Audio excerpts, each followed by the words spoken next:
You have something special. You have greatness in you. And just tell people Les Brown is speaking and he's got a message for you to as many people as possible. And you know why? People going through a lot of stuff, including me. As I said, I'm not. See, I believe now there's certain things that you say and you realize the value of it. Like, live each day as if it were your last, because one day it will be. I was talking to a friend about an idea, a business concept, and he's gone. Jarring, jarring. I was talking with one of my granddaughters and a potential business she was starting with a friend of hers, young kid, and his car broke down and he was on the way trying to get help and somebody killed him. Young, probably 22, 23, a baby. People dying left and right. So I don't know how much time I have left. At 77, but I tell you this.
Test couldn't recall the things that I read. I was labeled, and 86% of the people, young African American males in school, are relegated to that position.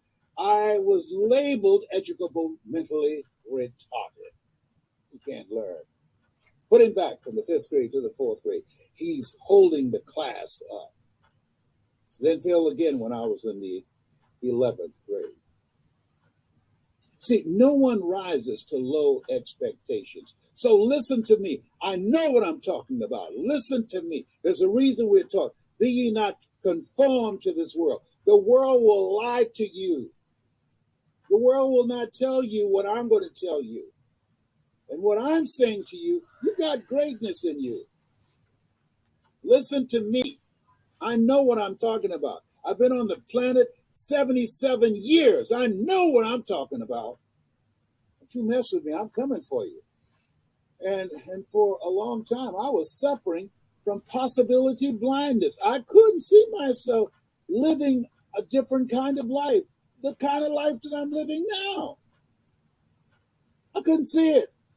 I didn't believe that was available to me. Why? Because I wasn't educated. I was indoctrinated and instilled with a limited vision of myself. You can't fit a big dream in a small mind.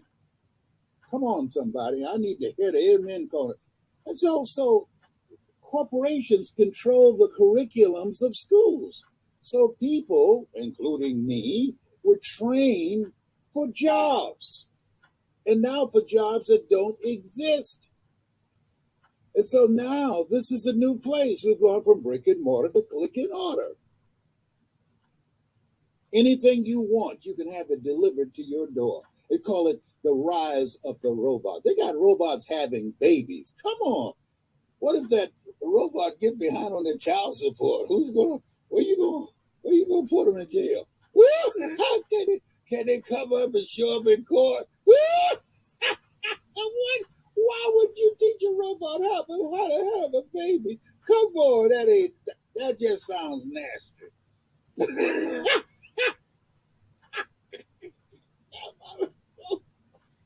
Oh my God.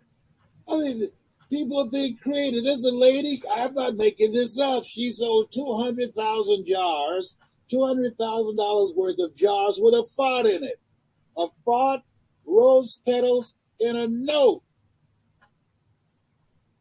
I'm not making this up. People are being creative. And so this is where we are right now. You want to own your life. Own your life. And part of how do I do that? Don't ask that question. How is none of your business? Lean not unto thine own understanding. Don't do that. Don't ask how. Commit yourself to doing it. If you ask how, you'll get stuck in your mind. Commit yourself to live from your heart, a heart-centered life. Where your heart is, there your treasure is also. What's in your heart? I ain't playing with you. I'm not playing with you. I've got friends who've died who've never lived. And you don't want to do that. You are here for a purpose. The world would be incomplete without you. People look at a lot of foolishness. This is something that's going to help you. As Reverend Ike used to say, you can't lose with the stuff I use. And our children need to hear this rather than listening to garbage day in and day out. People say garbage in, garbage out. Absolutely not. That's a lie from the pit of hell. Garbage in, garbage stays. Studies indicate whatever you listen to the first 20 minutes when you get up in the morning, it affects the spirit of your day. I ain't playing with you. I know what I'm talking about. You want to live your life the way you want to lead your life, doing something that's you, doing something that you love, not doing something just to pay the bills or keep the lights on or be able to go and pump some gas and not complain about how much it costs. Ooh, gas prices going up. I don't care anything about how it's going up. I focus on my income going up.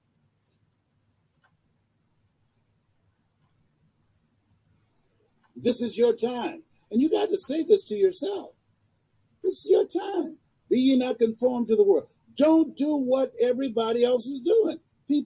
Guys said the other day, man, on my cable, I got over 50 channels. I asked him, I said, look, I don't curse much, but who in the hell got time to watch 50 channels? You need to get up off your behind and do something. But first of all, pay your child support. Or if I could, I would. Oh, is that right? If The mothers had that kind of mindset. Children would starve to death. Mothers make it happen. Mamie Brown made it happen for 7 kids she didn't give birth to. Sorry, trifling sperm donor. On the gangster slap him. Left different jobs just not to pay child support. Rather go to jail not to pay child support. Some trifling people in this world. You know, George Bernard Shaw said something. He said we should establish a tribunal where people would be required to come and testify and give a reason why they should be allowed to live for the next year. And I can see some of these trifling dudes coming up there with their pants sagging, showing their drawers. Okay? Why should you be allowed to live for the next year? Let me ask you this. Do you have children? Yes, sir. How many children do you have? I reckon around 7. Are you current with your child support? Well, I would be, Judge, but I don't have it. What? Well, are you working? No. I've been looking for a job. Is that right? You're not working. You're not paying child support. So, what difference are you making in life? Why should you continue to suck up space and air? Why should you be here in front of me? What justification do you have for your life? Pull your pants up, first of all. Don't make me come down there and gangster slap you and hit you in the head with this club. Yes, sir. All right. So why should you be allowed to live? Oh.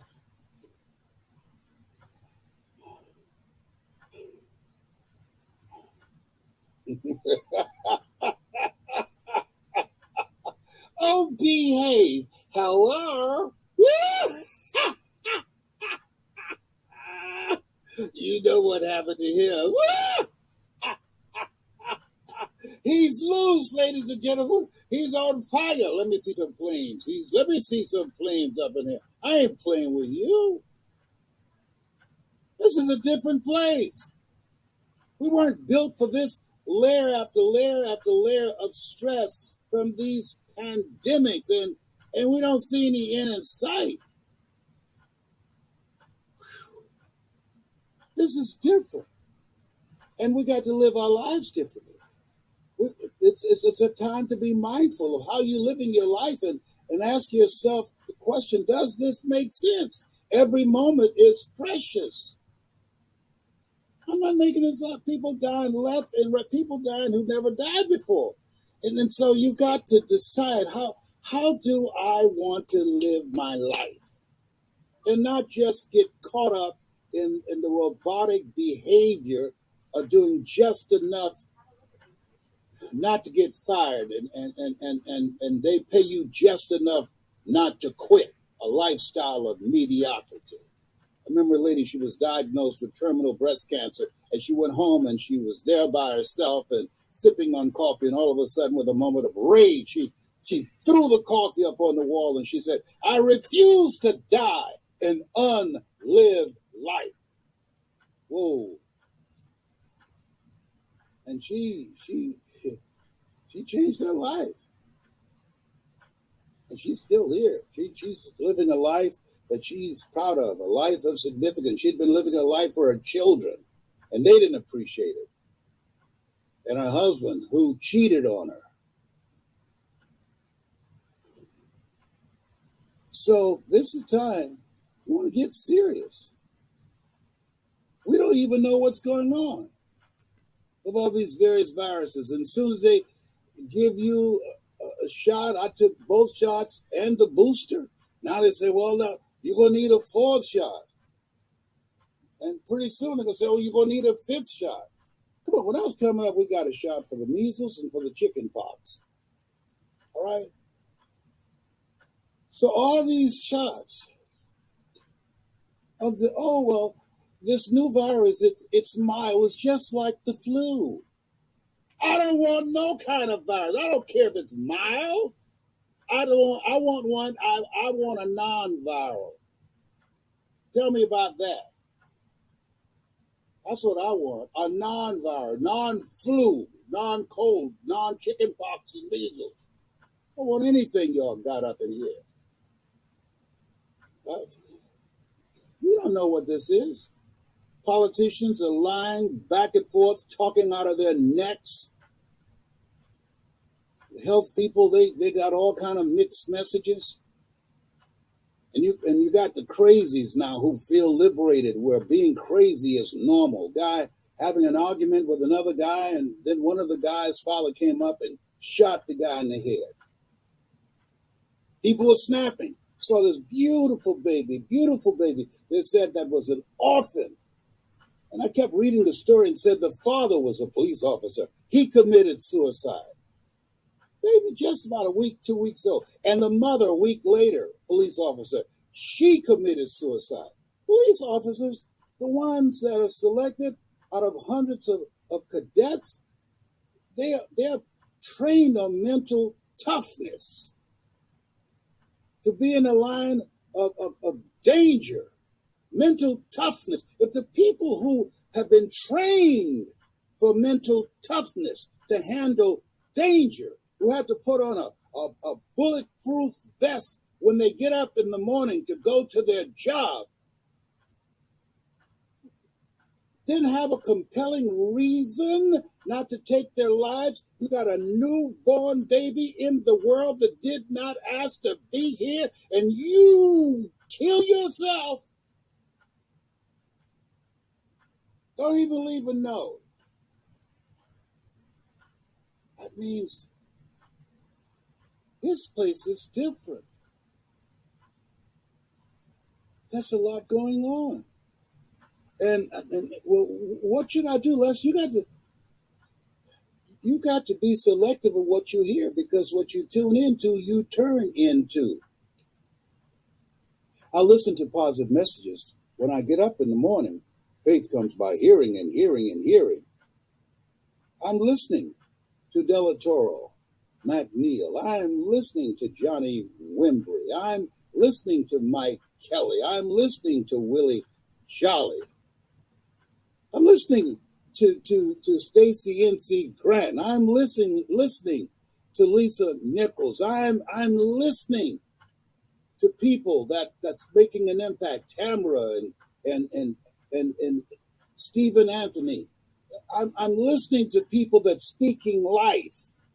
I'm listening to Donald Lawrence. I'm listening. Lord, release me.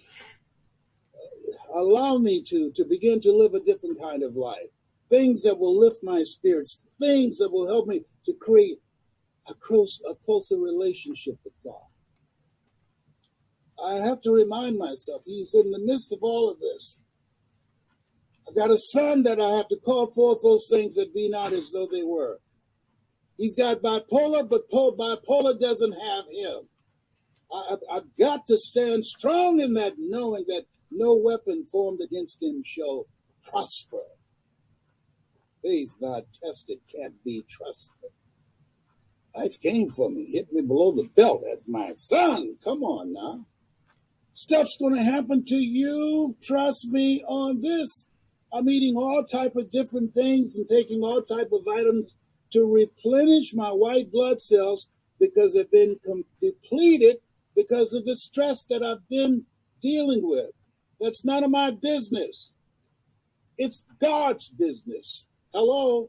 My mother said, and I constantly repeat, Mamie Brown, oh, Lord, help me keep my nose out of other people's business. I've done all I can do. I prayed every prayer that I can pray for my son.